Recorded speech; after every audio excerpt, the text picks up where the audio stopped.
Ayan, isang magandang araw sa atin lahat mga kababayan, mga kasulid. Maligayang pagbabalik sa ating channel. Ito mga kababayan, kahapon ay naganap na naman ang mahabang oras ng Tuwadcom. Overtime na naman po sila dyan mga kababayan.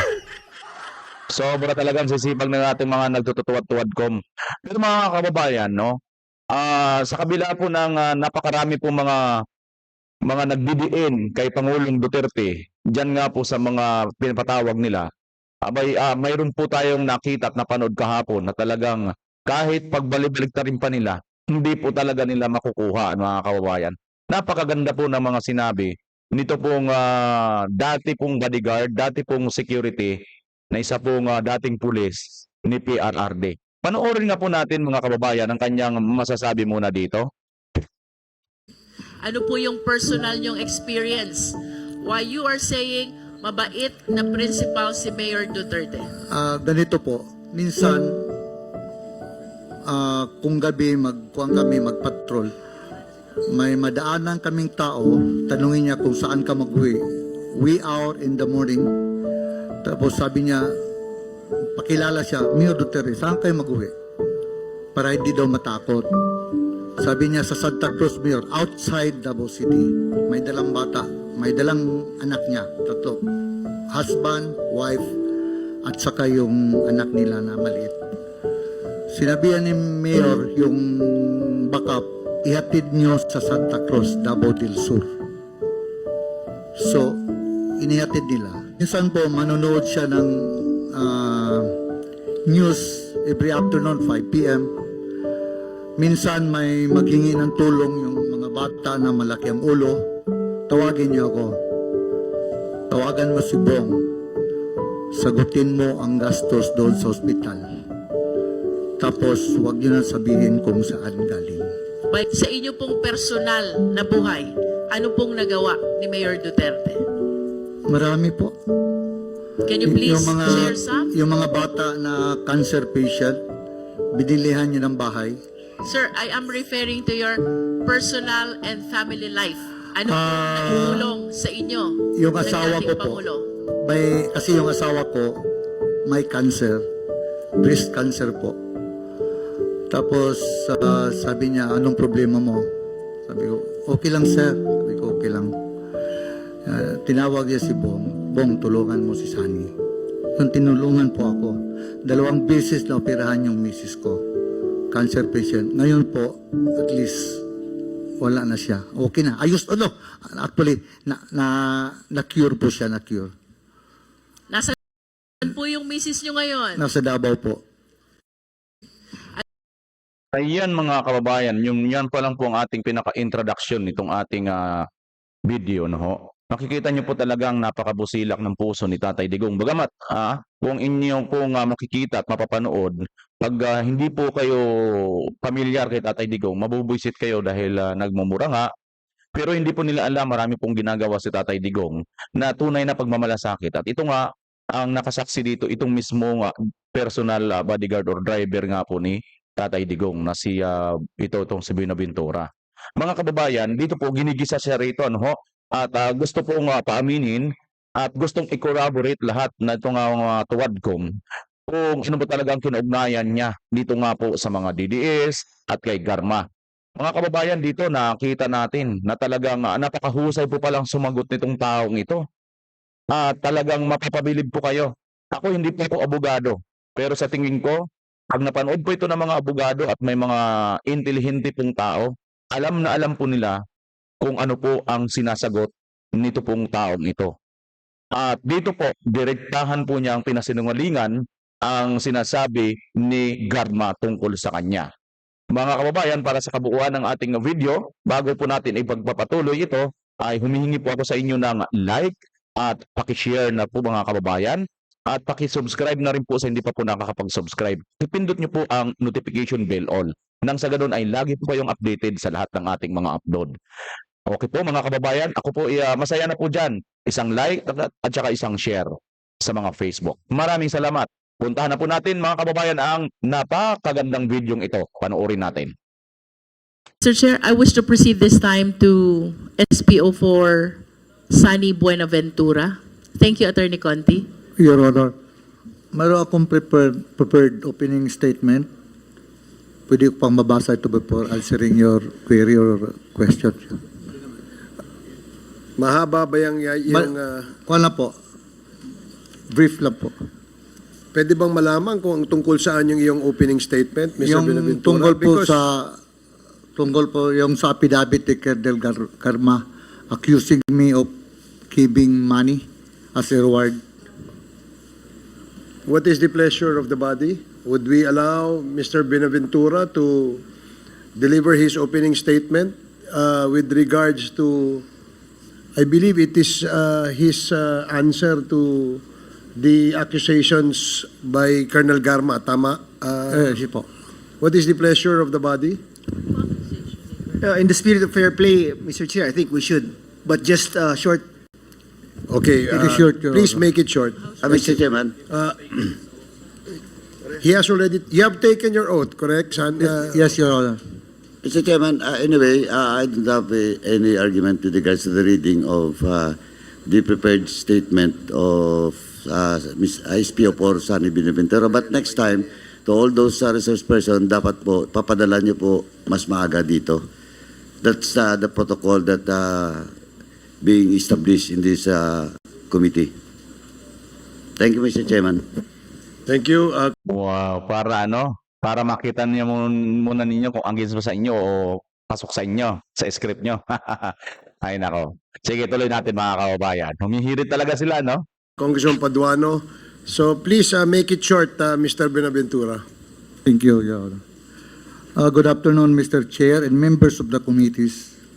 I am Sanson Antioquia Buenaventura, a retired police officer with the rank of Senior Police Officer 4.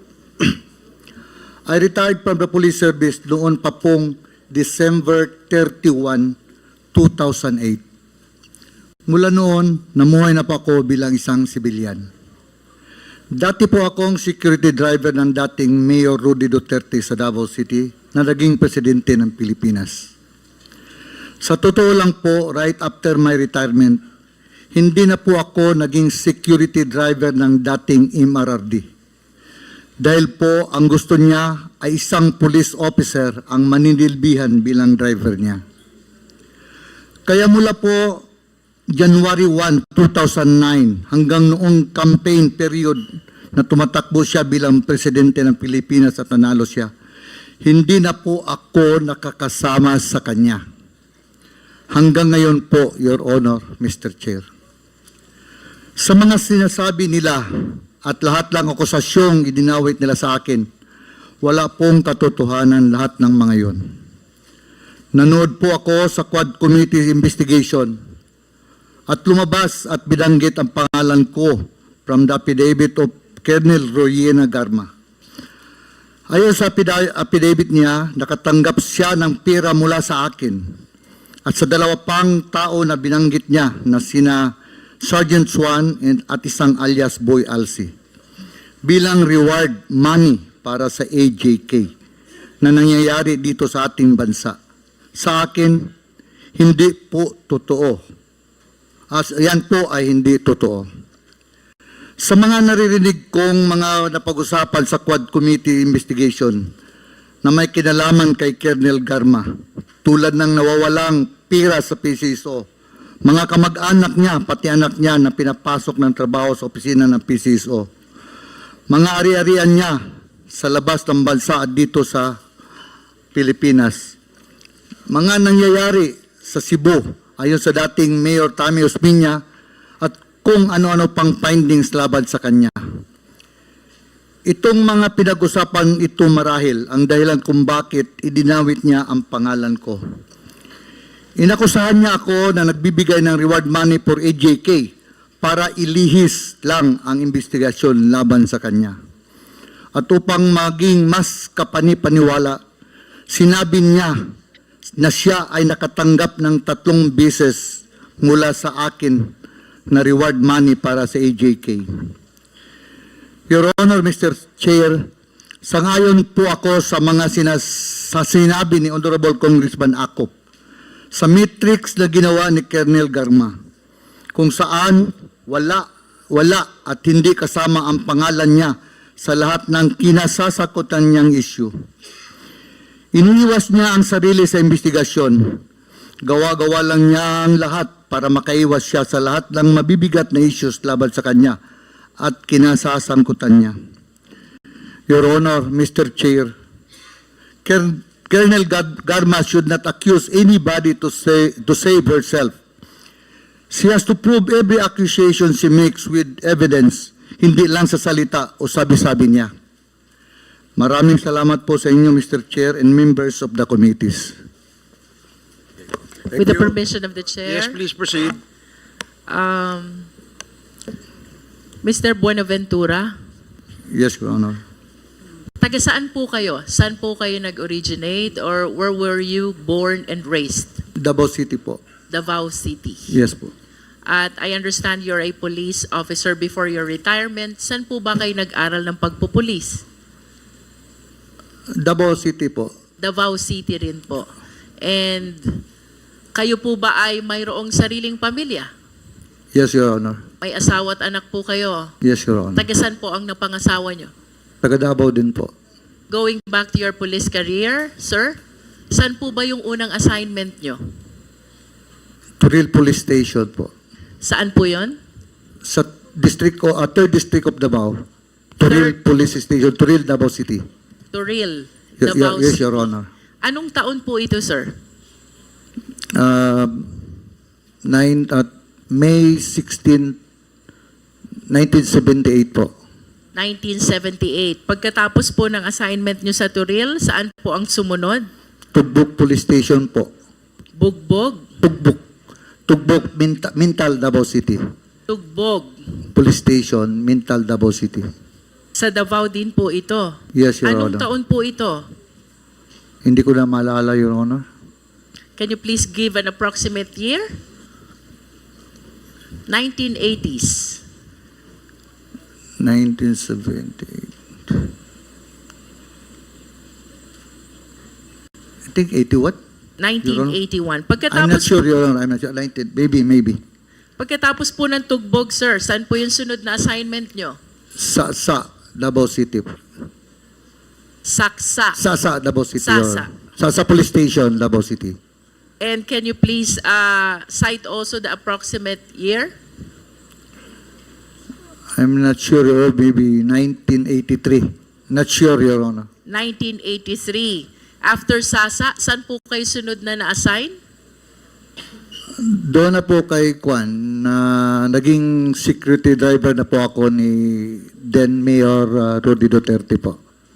Maari nyo po bang ikwento sa amin kung paano kayo napunta kay President Duterte during that time?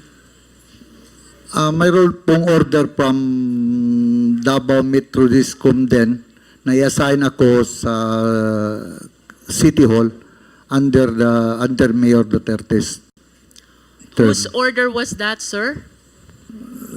Davao City Police Office po. Oh, so the order came from the Davao City Police Office. Napunta po kayo sa Office of the City Mayor. That was 1988. 1988. And starting from 1988, you worked for Mayor Duterte. Can you please describe to us ano ho bang naging nature ng trabaho nyo sa noon ay Mayor Duterte? Security driver po. Security driver. And Yes, Your Honor. I wish to believe that as security driver, sir, kayo po ay halos 24/7 kasama ni Mayor Duterte. Yes, Your Honor. Paari nyo po ba siyang ilarawan? Anong klase po bang principal or VIP si Mayor Duterte? Simula nung 1988 hanggang 2008, kung saan kayo po'y nagtrabaho bilang driver security. Para sa akin po, mabait po si Mayor Duterte. And can you please share some incidents kung paano nyo po na-conclude na mabait si Mayor Duterte? This is 20 long years and I am sure marami ho kayong pwedeng ibahagi sa amin. Ano po yung personal nyong experience? Why you are saying mabait na principal si Mayor Duterte? Ganito po, minsan, kung gabi magkuhan kami magpatrol, may madaanan kaming tao, tanungin niya kung saan ka mag-uwi. We out in the morning. Tapos sabi niya, pakilala siya, Mayor Duterte, saan kayo mag-uwi? Para hindi daw matakot. Sabi niya sa Santa Cruz, Mayor, outside Davao City. May dalang bata, may dalang anak niya, 3. Husband, wife, at saka yung anak nila na maliit. Sinabihan ni Mayor yung backup, ihatid niyo sa Santa Cruz, Davao del Sur. So, inihatid nila. Aside from that, Mr. Buenaventura, bukod ho dun sa paghahatid, dun sa nadaanan yung mag-ina, ano pa ho yung mga insidenteng maaari nyo ibahagi sa Quad? Bakit nyo sinasabing mabait na principal si Mayor Duterte? Minsan po, manonood siya ng news every afternoon, 5 p.m. Minsan may maghingi ng tulong yung mga bata na malaki ang ulo. Tawagin niya ako. Tawagan mo si Bong. Sagutin mo ang gastos doon sa ospital. Tapos, huwag niyo na sabihin kung saan galing. By Bong, are you referring to Senator Bongo? Yes po, yes po. And with respect to you as a driver bodyguard, personal driver and bodyguard of Mayor Duterte, ano pong naaalala niyong insidente why you are concluding na mabait na principal si Mayor Duterte? Sa inyo pong personal na buhay, ano pong nagawa ni Mayor Duterte? Marami po. Can you please Yung mga- share some? Yung mga bata na cancer patient, binilihan niya ng bahay. Sir, I am referring to your personal and family life. Ano pong naitulong sa inyo Yung ng asawa dating ko po, Pangulo? kasi yung asawa ko may cancer, breast cancer po. Tapos sabi niya, anong problema mo? Sabi ko, okay lang sir. Sabi ko, okay lang. Tinawag niya si Bong, Bong, tulungan mo si Sunny. Yung tinulungan po ako. 2 beses na operahan yung misis ko. Cancer patient. Ngayon po, at least, wala na siya. Okay na. Ayos, actually, na-cure po siya, na-cure. Nasaan po yung misis nyo ngayon? Nasa Davao po. And in addition po dito sa hospitalization ng misis nyo, ano po ba ang naalala nyo na naitulong ni Mayor Duterte sa pamilya nyo? Wala naman po, kasi ako po, talaga, may sinabihan si Mayor. May sinabihan siya na yung guwan, sabi niya, son, sabi ni Mayor, ito si, not to drag myself, ma'am. Sabi niya, ito si Sunny, wala talagang binigay sa akin tong problema. Tinutulungan pa ako. Kasi hindi kasi ako nagakuan sa kanya, sir, ganito problema ko, sir, ganito problema ko, sir, bahay. Wala po. Wala talaga. Kung ano lang ang kuan niya, ma'am, na siguro pag wala talaga kahit sa school hindi ako nagakuan sa kanya na may problema ko sa mga anak ko sa eskwelahan. Magkano man lang kuan namin, walang trabaho pa yung first mga asawa ko. Wala, hindi ako nagakuan sa kanya na ganito, ganyan, kurente, wala talaga, ma'am. Are you trying to say, Mr. Buenaventura, that for a period of 20 years, that is from 1988 to 2008, Ma'am, sorry po. ang sinasabi niyo po ba simula 1988 hanggang 2008, ang naging personal na tulong lang sa inyo ni Mayor Duterte ay yung pagpapa-ospital ng inyong misis at wala nang iba? Minsan po, siyempre, pagdating ng Christmas, bigyan ka ng bonus, ganon.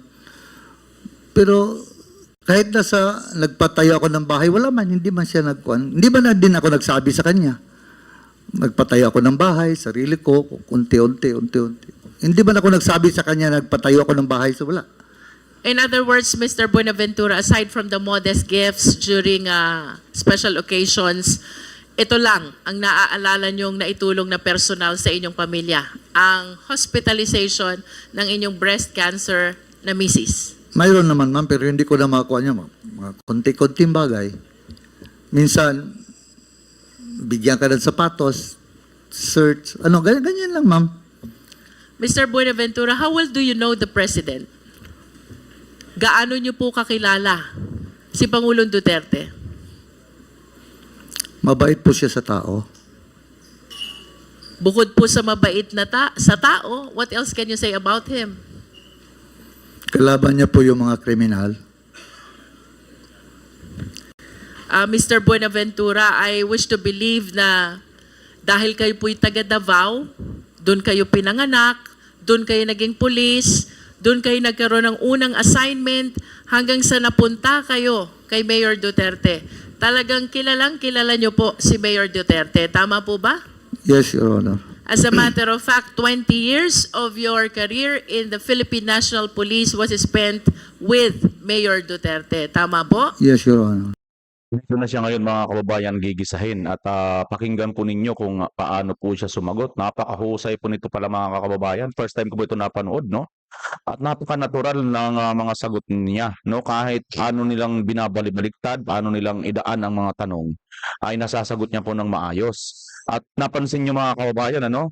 Na-reveal po dito ang mga pinakatago-tagong sikreto ni PRRD na itong mga taong mga malalapit lang sa kanya yung nakakaalam. Sino sa atin nakakaalam na may mga ginagawa pala si PRRD na pagtulong na hindi na po nalalaman ng publiko?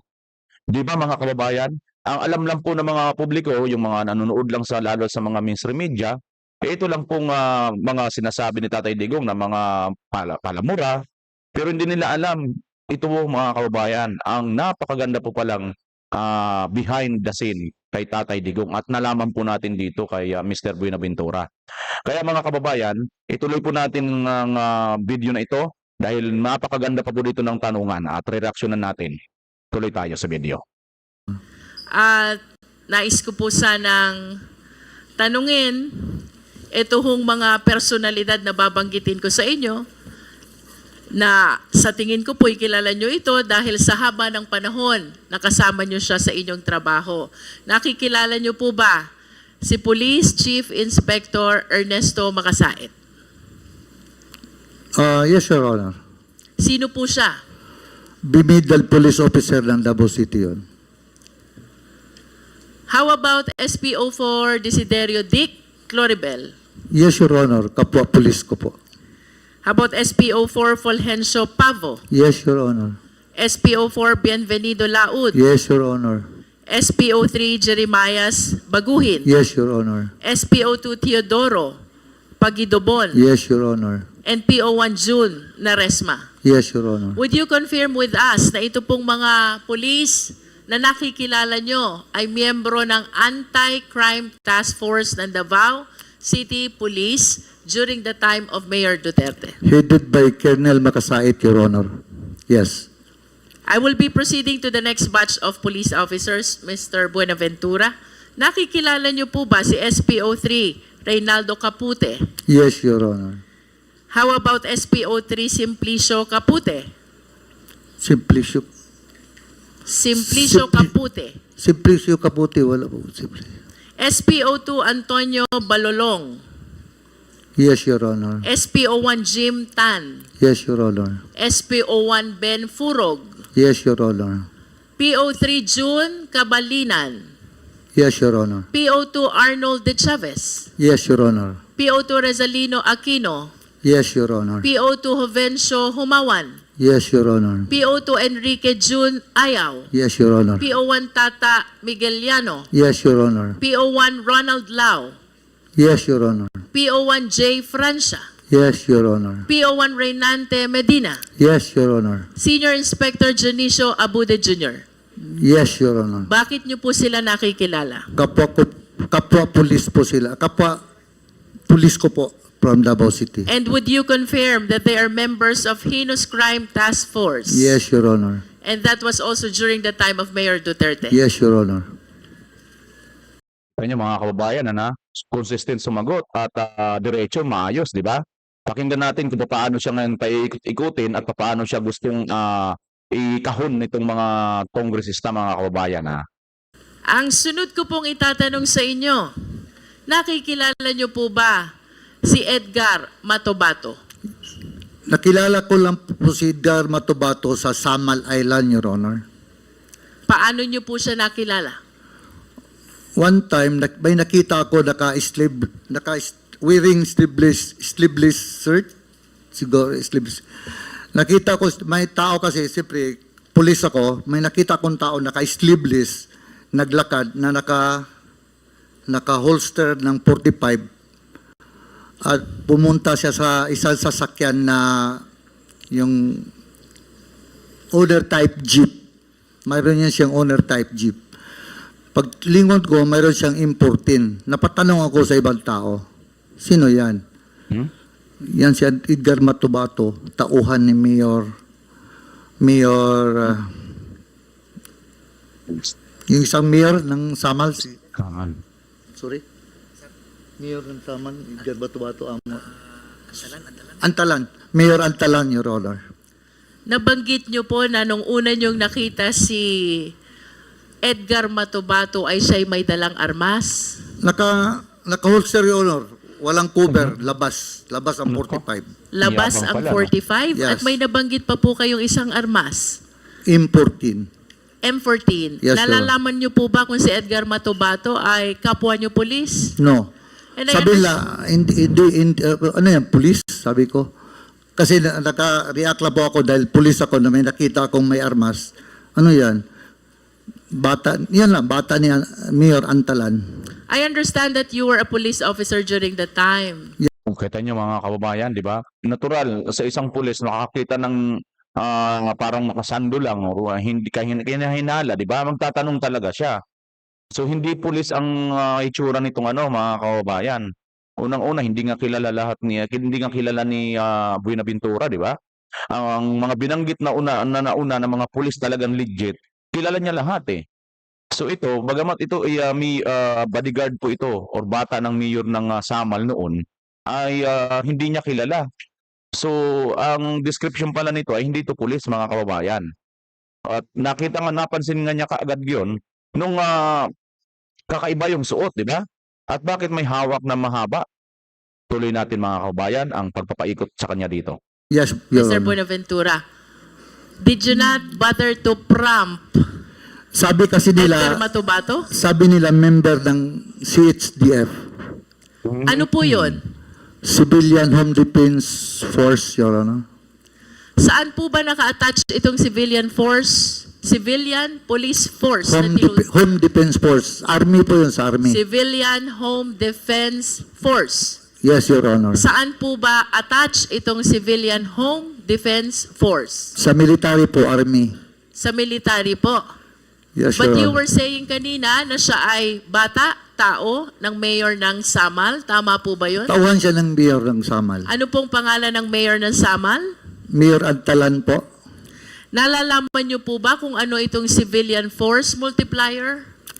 Yes, Your Honor. Ano po ba itong Civilian Force Multiplier? Home Defense Force yun under the Army.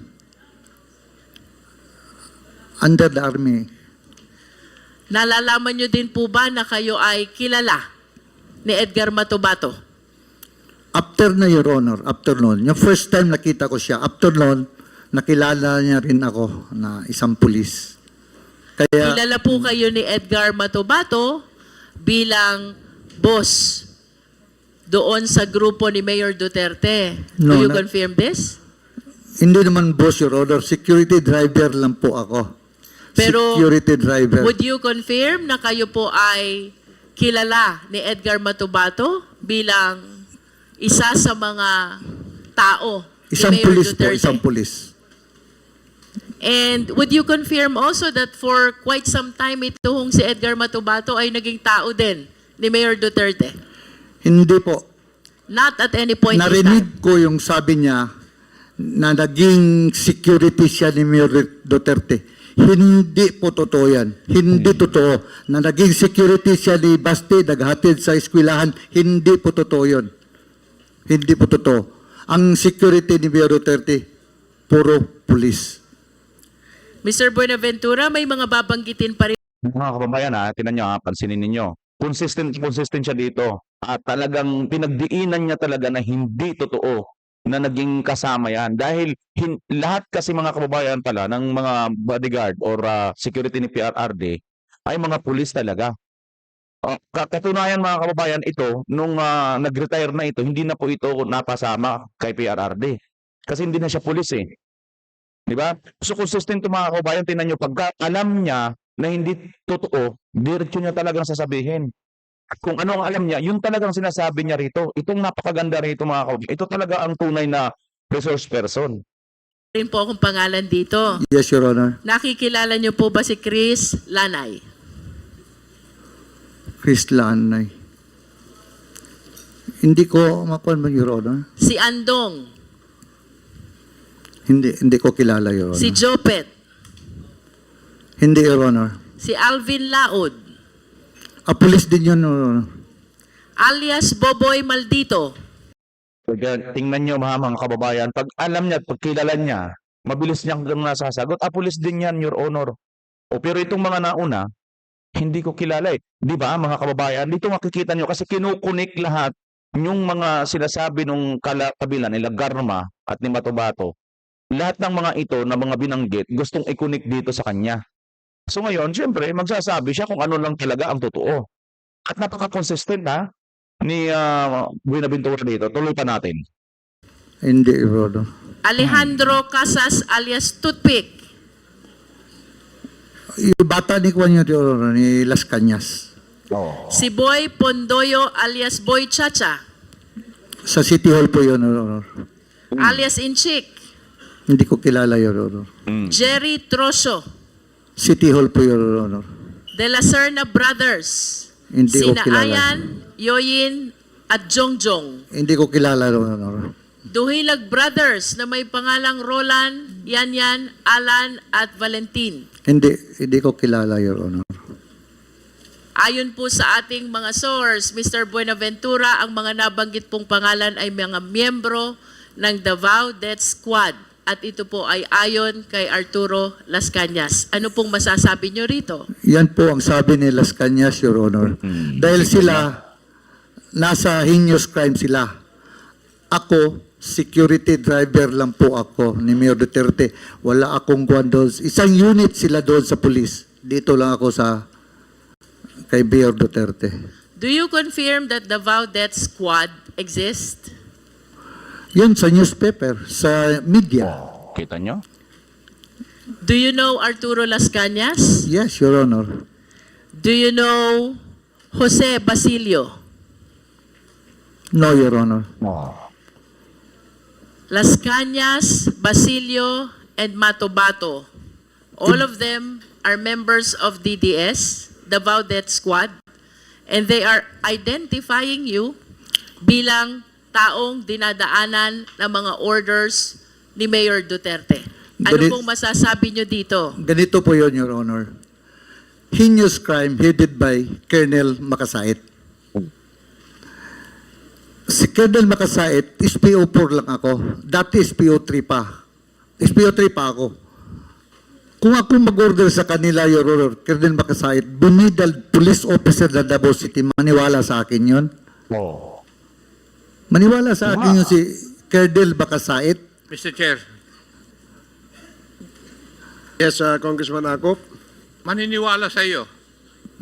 Kasi ikaw ang palaging kasama ng mayor. Humirit na naman si Akop mga kababayan, ano? Ang okay na sana yung usapan eh. Napaka-logical kasi, practical logic ang ginagamit dito ni Buenaventura eh. Maniniwala, Colonel yun award yun? Colonel, di ba, ng Davao City. At alam natin na ang Davao, mga kababayan, sa panahon ni PRRT, talagang napakahuhusay po ng mga kapulisan dyan. Di ba? Napatahimik, peaceful ang Davao, maayos. Sa tingin mo, yung isang SPO3 pa lang siya noon, didiktahan yung colonel na mismo? Talagang, ito mga kababayan, ito dito nyo makikita kung paano talaga kahusay or hindi gusto mahusay. Tama lang talagang sinasabi. Napaka-logical. Ito na kasi ako, pumirit. Mga kababayan, pakinggan yung hirit niya. Pero hindi Pero ako... naman talaga, di ba? Yes, sir. As driver security, Your Honor. Hindi, Driver pero security lang po ako. Pero kung may iutos yung mayor sa iyo, iisipin nung kakausapin mo, galing kay mayor talaga yan. Di ba? Wala mang giutos sa akin na ganyan, Mayor. Iba yung Oh, yun o. Yun o. Oh, sinabi ko sa kanya eh. sagot mo Sorry. kanina. Your Honor. Hindi ko naman sinasabi kung may iniutos sa'yo. Oh, tingnan nyo ha. Yeah. Oh, gusto siyang ipitin dito ni Akop eh. Sinabi mo ni Akop eh. Mayroong kung may utos. Sinasagot lang siya dito ng ano eh. Balikan natin ng konti mga kababayan ha. Kakausapin mo, galing kay Mayor talaga yan. Di ba? Wala mang giutos sa akin na ganyan, Mayor. Iba yung sagot mo Sorry. kanina. Your Honor. Hindi ko naman sinasabi kung may iniutos sa'yo. Yeah. Pero yung sinabi mo na hindi pwedeng sumunod si Major Makasait sa'yo, susunod yun dahil ikaw ay driver bodyguard ni Mayor. Kalakaran yun, di ba? Maski naman sa serbisyo, ganun eh. Di ba? Pares tayong galing sa serbisyo, kaya alam ko yan. Kaya huwag mong sagutin si Honorable Luis Ron ng ganun. Ang tamang sagot mo, hindi naman ako inutusan ni Mayor. Di ba?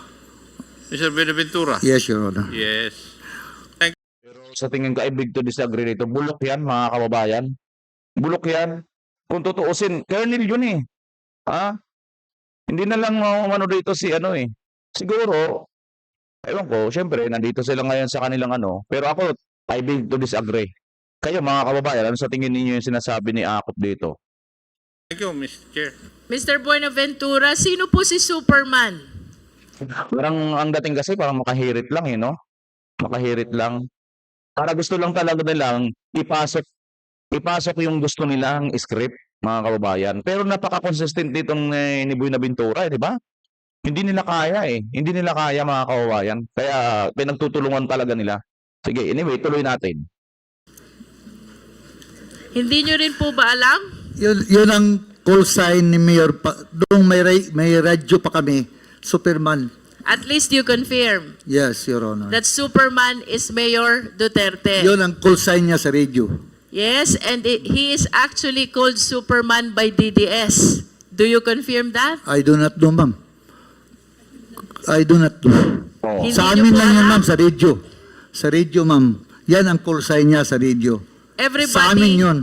Everybody in DDS call Mayor Duterte as Superman. Sino pong DDS, ma'am?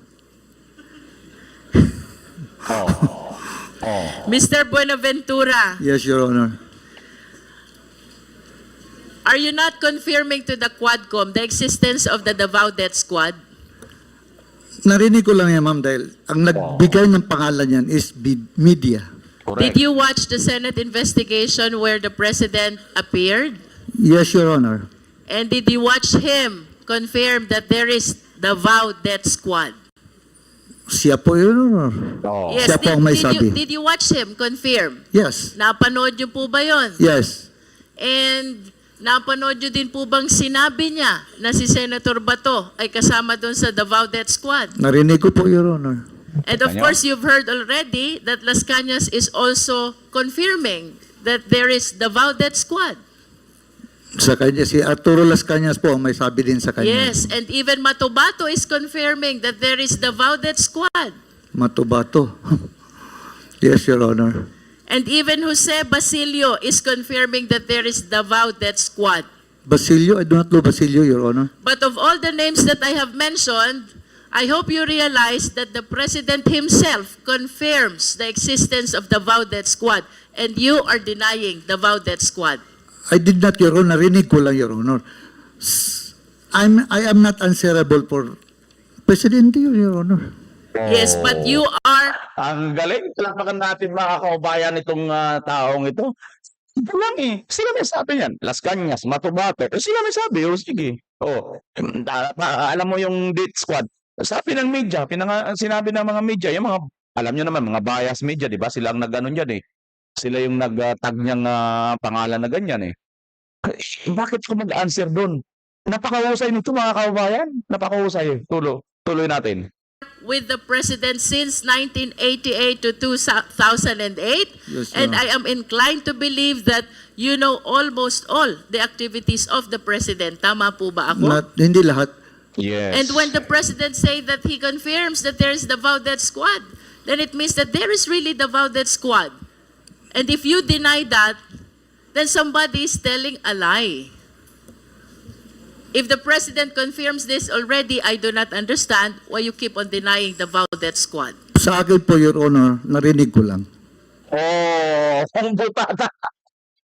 Butata ka. Ikaw na congresswoman na umamin ka mismo na nagtatago pa ng asawa mong wanted. Butata ka dito. Palakpakan natin. Butata, batak babayan. Ang galing, no? Sige, tuloy pa natin. Hindi sila makaporma rito, promise.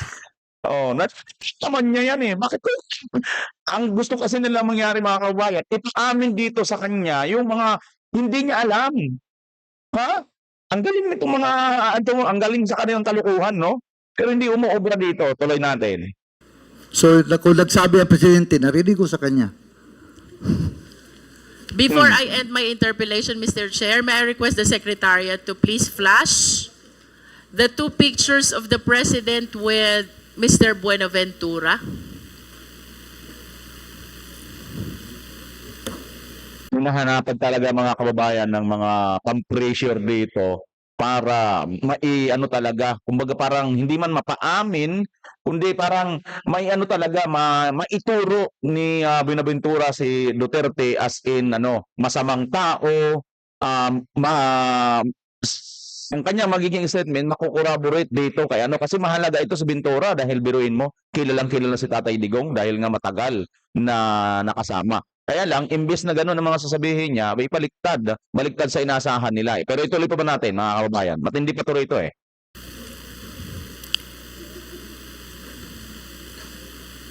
Ayan o. Ano sila ng picture? Can we have the 2 pictures, Secretariat, please? This is only to bolster the fact that Mr. Buenaventura has been with the President. Ito mga kababayan ha. Bago natin ituloy, dito nakikita natin yung pagkakaiba nung mayroong hawak na script, no? Yung scripted na mga resource person nila kisa dito sa talagang natural na resource person, di ba? Tuloy pa natin. Since 1988 up to 2008. And for 20 years that he was working with President Duterte, then Mayor Duterte of Davao City. I wish to submit, Mr. Chair, that he is aware of all the activities then of Mayor Duterte.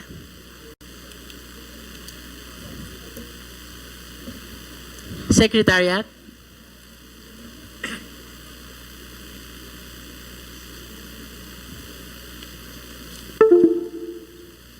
Nilang gustong pasamain dito ang imahe ni Tatay Digong. For my Pero last mas lalo question, tuloy Mr. gumaganda. Buenaventura, ang sabi niyo po kanina, mabait si Mayor Duterte. Ngayon o. You confirm that? Yes, Your Honor. Kung ibabalik ko po yung inyong nakaraan and if you will be given the choice, sino pong gusto nyong maging principal nyo ulit? Si Mayor Duterte po ba ulit? Yes, Your Honor. That's how you admire, idolize, respect, and care for the former president. Tama po ba?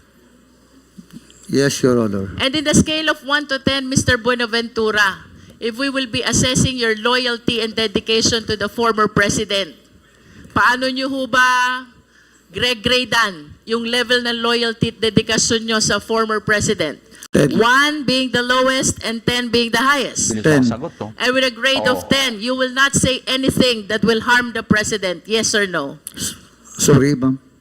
And with a grade of 10, ibig sabihin, yun po ang pinakamataas na loyalty at dedication na ibinibigay nyo sa president. You will not say anything that will harm the president. Yes. Yes, Your Honor. Yes. To the extent that you will make misrepresentation to save the president. Yes or no? Sorry po. But what do you mean, Your Honor? To the extent that you will be making misrepresentation to save the former president. Tama po ba yun? Yes or no? Yes, Your Honor. With that, Mr. Chair, then I wish to believe that the representations that he is giving Mr. to us Chairman, right now, Can you kindly translate that to entirely Tagalog? Para Mr. Buenaventura, Sorry. kanina po No, tinanong sorry, ko ma'am. kayo, Sorry, Your Honor. kung atin pong gragraduhan ang inyong loyalty at dedication sa inyong naging principal for a period of 20 years, 1 is the lowest, and 10 is the highest. Ted po. Ganon po kataas ang Sagot ng loyalty Pino. at dedikasyon nyo sa dating presidente. Tama po ba? Yes, Your Honor. At dahil sa napakataas ng inyong loyalty at dedikasyon sa kanya, hindi po kayo magsasabi ng kahit na anong ikakapahamak niya. Tama po ba o mali? Tama po. At kung kailangan nyo pong magsinungaling, magsisinungaling kayo, mailigtas nyo lamang siya. Hindi po. Tama po o mali? Hindi po. Because Ang galing mga kababayan, ang sagot. Hindi naman yung misleading ang tanong, oh. Biruin mo yan. Kung kailangan, inumpisan mo na doon sa doon sa, tawag nun yung napaka-loyal mo. Kung i-grade mo si Pangulong Duterte, ang bilis mo magot, 10. O dito naman ngayon, ibabanat na ngayon. Kung kailangan mo magsinungaling, misleading mga kababayan, di ba? Objection, Your Honor. Misleading po yung tanong mo na yan. O, kailangan daw magsisinungaling, pero ibang klase ito mga kababayan. No, hindi. O, ang galing sumagot. Tuloy natin mga kababayan. you are loyal and dedicated to the former president. Wala At na po. kung kailangan nyo pong magsinungaling to save the former president, gagawin nyo rin pong magsinungaling. Tama po? Inuulit pa talaga mga kababayan, no? Kung kailangan po magsinungaling. Kasi nga, ang premise dito, nirate niya si Pangulong Duterte ng 10. Di ba? Tapos ngayon, kung kailangan magsinungaling, ha? Yun na yung sunod na tanong. Ang tindi mga kababayan, pero ang husay sumagot nito, panoorin natin. O mali? Tama. Because you graded your loyalty and dedication by 10. At kung kailangan nyo pong ialay ang buhay nyo, mailigtas lamang ang dating Pangulo, gagawin nyo din po ba yun? Yes, Your Honor. See? O, kita nyo mga kababayan?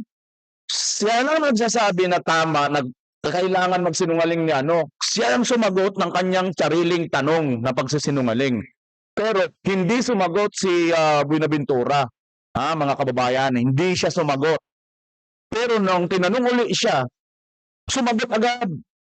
Kita niyo mga kababayan, kita niyo kung gaano ito kahusay at katalino at ka-consistent sa kanyang sinasabi. Kung kaya nyo pong ialay ang buhay nyo, mailigtas ang dating Pangulo, the more reason na kaya nyong magsinungaling, mailigtas lang ang dating Pangulo. Can we please flash the pictures? I beg to disagree mga kababayan. Kasi sa Biblia mayroong basta hindi ako hindi ako komportable sa sinasabi niya. Gusto lang talaga nila pero ang nakikita natin dito mga kababayan, hindi talaga nila kaya itong taong ito. Sila lang nag-a-assume na kaya magsinungaling nito at magsisinungaling. Kasi nga ang premise lagi nila ito ay nirate niya ng 10 out of na pinakamagaling or gusto niya talaga paglingkuran. Yun. Pero hindi naman yun ang katotohanan. Ang katotohanan mga kababayan, hindi siya nagsisinungaling. Gusto lang ninyong gawing sinungaling siya at gusto niyong pasamain si Tatay Digong. Yun talaga ang lumalabas dyan.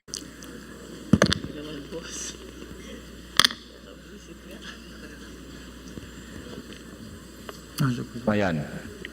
Pakita mga picture. Next picture, please. The two old pictures. There. Maaari nyo po bang ituro sa amin dyan? Sino po ba kayo dyan? Yung nakatindig po, nakaputi. Yun pong nakatayong nakaputi. Yes, Your Honor. Sino po yung may bilog doon sa gitna? Si dati presidente po. At sino naman po yung mga kasama ninyo sa picture? Taga-media po. Taga-media. Saan po ba kuha itong letratong ito? Sa sa Turil, yung masalang Eden Bayabas po, hindi pa yon wala pa yung Mga anong taon po ba kuha itong letratong ito? hindi ko lang maalala. Hindi ko lang maalala, Your Honor. Approximate year lang po. Perhaps you can base it on the looks of the former president. Batang-bata pa po siya dito. If you started in 1988, Early 90s, Your Honor. early 90s, so mayor na po si President Duterte during that time. Yes, Your Honor. As early as then, ganun na po kayo ka-close dito sa ating dating Pangulo, no? Kasi kahit mga media ang kasama, kayo pa rin ang kasama niya. Tama po ba? Ako kasi ang security driver, Your Is Honor. Turil outside Davao City? Within Davao City, Within Your Honor. Davao City. Can we flash the next picture, please? Sino po kayo dito, Mr. Buenaventura? Wala po ako dyan, ma'am. Wala po kayo. Sino po yung may bilog na naka-shades? Hindi po ako yan, ma'am. Sino nga po? Yung may bilog na naka-shades, if you can identify him. Nakikilala niyo po ba siya? Hindi po, hindi po. I think nakikilala ko po siya. He's the former president. Tama po ba? Ay, yung isa, ma'am. Yung dalawa kasi nakabilog, ma'am. Shades din dalawa, Yung isa, di ba? ma'am, hindi ko kilala. Itong isa, ma'am, kilala ko. He's the former president. nakashades At din, ito oh. pong nasa bandang kaliwa, sino po ba yon? Hindi ko kilala yan, ma'am. Hindi niyo po nakikilala. Yun pong nasa likod. Ay, hindi po. Hindi nyo rin po kilala.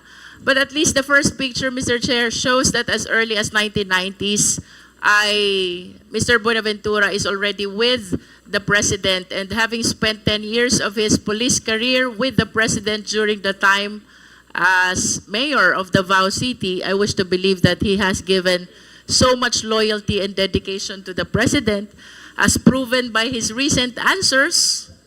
Ang sabi po niya, kung kailangan niyang ialay ang buhay niya to save the President, gagawin niya. At kung kailangan niyang magsinungaling to save the President, magsisinungaling siya. I submit, Mr. Chair. Thank you. Sinungaling ka. Wala naman sinabi siyang ganyan na kailangan niya magsinungaling eh. Ikaw lang may sabi noon. Di ba mga kababayan? Alam niyo itong mga quad ko na to, napapaghalataan tuloy kayo eh. Akala mo naman kung sino siya. Sa bagay, abogada rin yata ito, mga kababayan, ano? Pero sa totoo lang, kahit pa anong kalasing pambalibaligtad nila, misleading ang una, yung question niya, no, misleading. Nagbigay mo na sila ng beses, pero logical talaga mga kababayan, pag sumagot itong si Buenaventura, nahihirapan silang paikot-ikutin. Kaya lang, dahil nga, siyempre, sila ngayon dyan yung parang, sila ngayon yung mga tawag nito, mga prosecutors at mga huwes at mga justices, kung anong gusto nilang sabihin, parang nagiging totoo. Pero nakikita nyo mga kababayan dito, lumilitaw talaga. Ano ho? Wala sila mag-inamin eh. Kailangan niya magsinungaling. Kaya siya sinabing gano'n, di ba? Kasi sinabi niya, i-rate niya si Pangulong Duterte, kaya mabilis siyang sinagot. At kung kailangan ialay ang kanyang buhay, iaalay niya. Pero never niya pong sinabi na kailangan niya magsisinungaling siya. Despite na, di ba mga kababayan, wala siyang inano din. May narinig ba kayo na inamin niya, nagsinungaling siya? Di ba? Itong babae lang na ito ang nagsabing ganon. So dito mga kababayan, mas lumutang tuloy yung katalinuhan itong dating pulis at dating security ni Pangulong Duterte. At marami po tuloy ang nalaman dito na talagang ganito pala ang behind the scene, ang kabutihan at kabaitan ng isang Pangulong Duterte na mas lalong dapat ma-highlights. At hindi po ito pinapangalandakan ni Pangulong Duterte at ayaw niya po itong ipasabi. Pues ngayon, dito dahil may social media at tayo nga isang talaga naman supporter ng Pangulong Duterte at kasama kayo mga kababayan, tulungan niyo po ako na i-enhance po natin tong video na ito sa pamamagitan ng pag-share po nito. Dahil hindi po ito ibinabalita ng mga mainstream media.